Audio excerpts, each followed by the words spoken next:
What's up, folks, and welcome back to Dyce Reacts, where we are staying in Australia tonight. Oh yeah, we are going to be checking out certain things I'd never seen until I moved to Australia.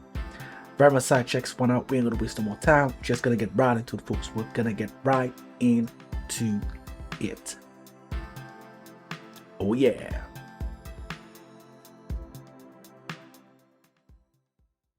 There are things that nobody warns you about before you move to Australia. Not in any travel videos, not in like online forums, not even Australians themselves. I was married to an Aussie before I even moved here. But when you grow up in the UK and suddenly live on the other side of the planet, you start clocking these things that feel absolutely unreal. Like you're reacting to it like it's the most amazing thing ever, and everyone else around you is like, why are you staring at that thing, mate, you weirdo? And what surprised me the most is how quickly you get used to these things when you start living here. So in this video today, I'm gonna give you the quick fire list of the 13 things that I had never seen in my entire life until I moved to Australia. Let's get started. Number 1, 10 cents for bottle recycling. Also, please bear in mind, I live in Queensland. Things can vary state by state. So I remember buying a can of fizzy pop here, and on the bottle or the can, it shows you that if you return this at the correct place, you get a 10-cent refund. Back in the UK, recycling is just a moral exercise. If you don't do it, you're just riddled with guilt. So when I first saw this, I thought this was brilliant. I was like, right, Australia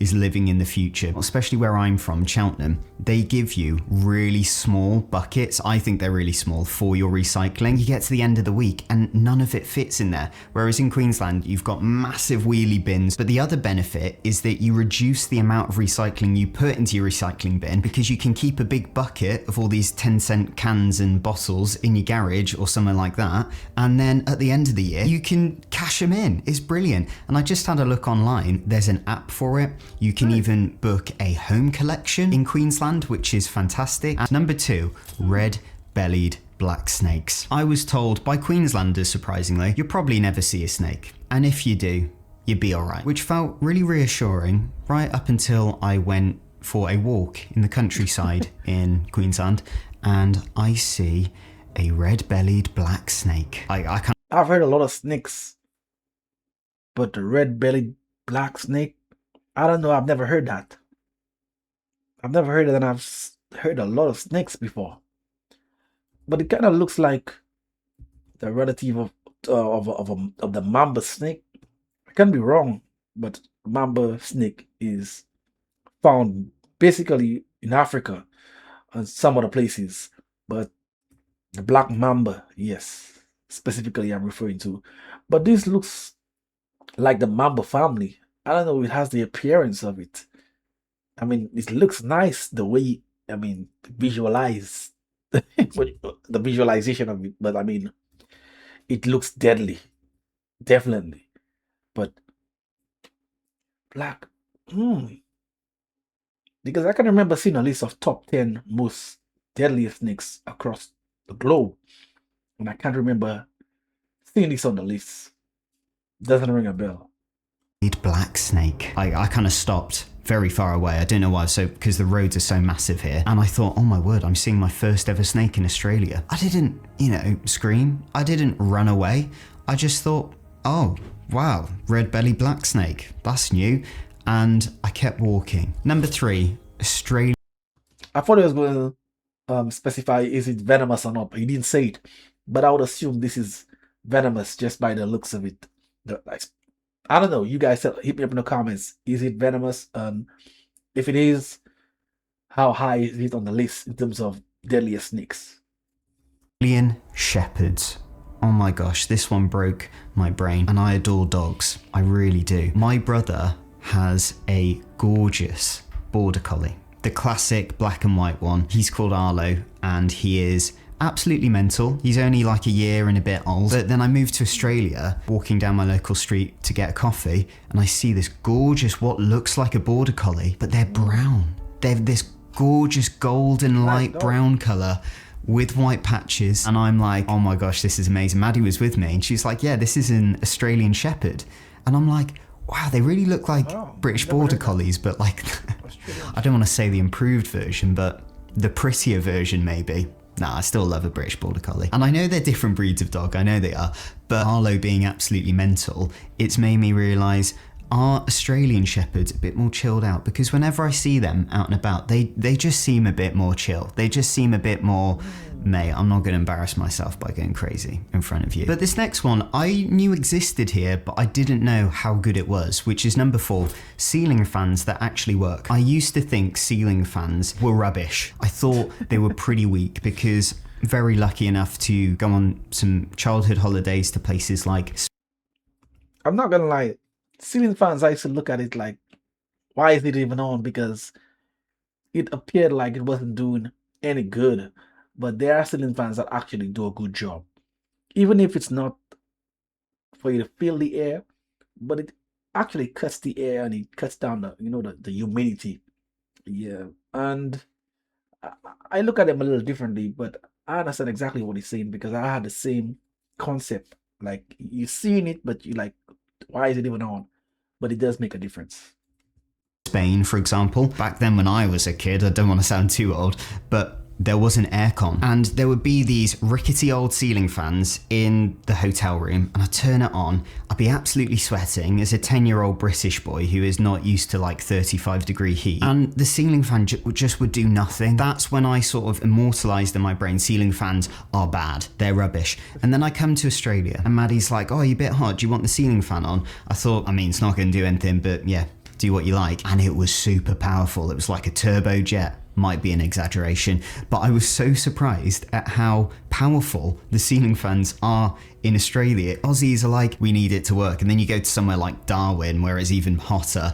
Like, you need a good ceiling fan in Australia. Let's get on to number 5, possums. In the UK, if you found a possum, it would be a national headline. People would be like, what animal is this? Here, they're just part of your local neighbours, and they're bloody noisy ones too. The first time I encountered a possum wasn't visually, it was by hearing the loud crash of it falling on my in-laws' shed. A lot of Aussies find them an absolute nuisance because, especially if you grow your own fruit and veg at home, they just demolish it. They're like, oh yes, little nibbly garden for me, I'll be having a bit of that. My wife was pouring her heart and soul into growing this red capsicum plant, and she was working really hard on keeping it alive. And there was this little green bell pepper growing, and she was like, oh my gosh, it's working. And then he was the first person I heard say capsicum, and I had to research it because I didn't know exactly what he's talking about. And I was like, huh? First time I heard it, but I pretended like I've always heard it when he just said it. So I'm making progress. Yeah. A few days later, we wake up and we see that it's gone. Not only that, but 2 more days later, every leaf off the plant is gone, bar one. This possum had obviously come along and said, oh, you growing a little capsicum? You working hard on that? Let me eat that. If they weren't so cute, I would be more annoyed. But the awe and wonder didn't stop there. Number 6 is the most amazing sunset. I love the UK countryside. I love summertime in the UK. We have some pretty golden and gorgeous sunsets, right? But I came to Australia. Not only did the sky go from like standard cinema screen to like IMAX cinema screen, that's how it felt. It kind of expanded right in front of my eyes. I was like, wow, the sky is huge here. Scientists, please let me know why this is. But then I saw my first Aussie sunset, and you see, it's not just orange. I will show you some B-roll right now of some of the sunsets here, but they do not do it justice. You gotta go see an Aussie sunset for yourself. And honestly, it is one of the most impactful things I experienced moving to Australia. I didn't realise that the sky, for example, could look different in other countries. I thought we're all on the same planet, surely it's all the same. Just getting to experience this beautiful creation is amazing. And it started to make me wonder why I rush through my evenings all the time. This kind of brings me on to number 7, the giant bats. The first time I experienced giant bats is when my wife and we took a little trip to Melbourne, and we went to the outdoor cinema in the Botanical Gardens, and we were lying on the grass watching the movie. And I saw, as the sun was starting to set, these giant birds flying past. No, they're not birds. I look at their wing shape, they're bats. And I'm like, Maddie, look at that, there's bats. And she's like, yeah, mate, welcome to Australia. And I'm like, is Queensland like that? And it's so cool. I feel like my inner Bruce Wayne is coming out. I feel like every guy wants to be like Batman. Do you know what else is really cool? And this is my childhood dream. Number 8. having a pool in your back garden. Of course, this isn't typical in Australia. I know people will want to comment, Sam, don't sell this idea that, you know, you move to Queensland, Australia, and you get a pool, everyone gets one. That's not what I'm trying to say at all, but you'll literally see as you fly over Brisbane into Brisbane Airport, lots of the suburban houses have gorgeous turquoise pools. And where I'm from, having a pool meant you were very... Not a bad idea having a pool at all at your place if you live in Australia. It must be wonderful if you got a pool in Australia. But he's about to say something. I think I know what he's about to say, because it's basically the same thing in my country. Have gorgeous turquoise pools. And where I'm from, having a pool meant you were very wealthy, because not only is it just such an unnecessary thing in the UK, because we have like 3 weeks of hot weather and then it's cold for the rest of the year. Occasionally I wouldn't say like always the case when it comes to saying wealthy, but for sure you're well off if you have a pool in your home or in your backyard. That's what it represented as far as growing up, like what you have noticed, what I've noticed, and he's saying the same thing. So so it's not just me. It's not just in one place. Many people have painted or connected the two together. Yes, it's like a staple of people that are, you know, well off and wealthy. Been to someone's house and they have a pool here, and I'm like, mate, that's cool, that's really cool. And what I found is that with some of the older generation Aussies, buying a house with a pool was much easier to do, and these days it would be very difficult. And being able to see pools around, even if you don't have one yourself, is just a cool vibe. I feel like I'm in Miami or something like that.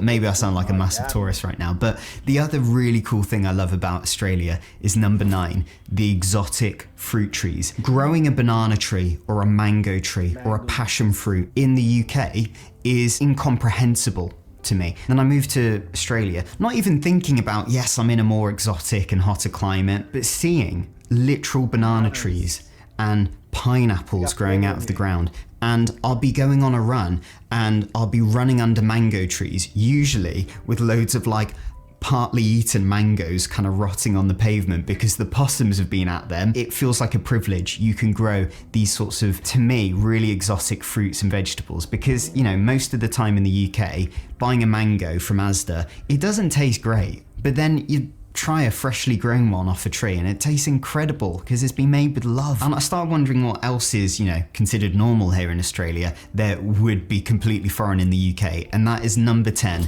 Chicken salt. I've been to Chippies before in Brisbane and I've asked for salt and vinegar, and they won't look at me like I'm crazy or anything, but they'll say we don't do vinegar here, and I'm like, oh mate. Now this isn't true for every chippy in Australia, there's lots that do vinegar, but what is something you'll probably find almost anywhere is chicken salt. And it is salt, as you can imagine, flavored with a kind of this sort of artificial chicken seasoning, but it doesn't taste artificial, if you know what I mean. And I must admit, it is a great improvement on normal salt. On chips, it gives them so much more flavor. But this is not something I've ever seen in the UK. I feel like chicken salt is iconically Australian. When my wife and I were living in Japan, where we met, her Aussie parents would send her chicken salt in the mail. But I love that there's this like cultural loyalty to a type of salt that you put on your chips. It's so funny. Australians are very patriotic, I found, about certain things like chicken salt. It's fantastic. The other thing that I'd never seen before, apart from in America, is number 11,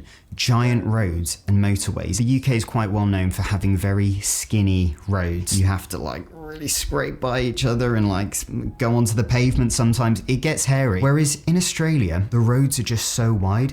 Cars can park on the road, both sides of the road, right? And there can still be enough room for 2 cars to pass each other. It's amazing. And don't get me started on the motorways. They are so wide and so spacious. I mean, you kind of need it in Queensland because there's a lot of people who drive 4-wheel drives with all the accessories on them. So they need their room. And it kind of makes sense why they're so big as well, especially as long road trips here aren't uncommon. So you kind of need Good quality, big spacious roads to make the trip not only easier but also safer, and it feels like there's less pressure, whereas in the UK you really have to have your eyes on your wing mirrors at all times, right? Because there is so much room for error. But moving on to something a little bit more different, number 12, pelicans. I'm going for my first ever run along the Brisbane River and I see this massive animal, bird. It's a pelican, and I thought, oh my word, Pixar nailed what pelicans are like in Finding Nemo. Fantastic.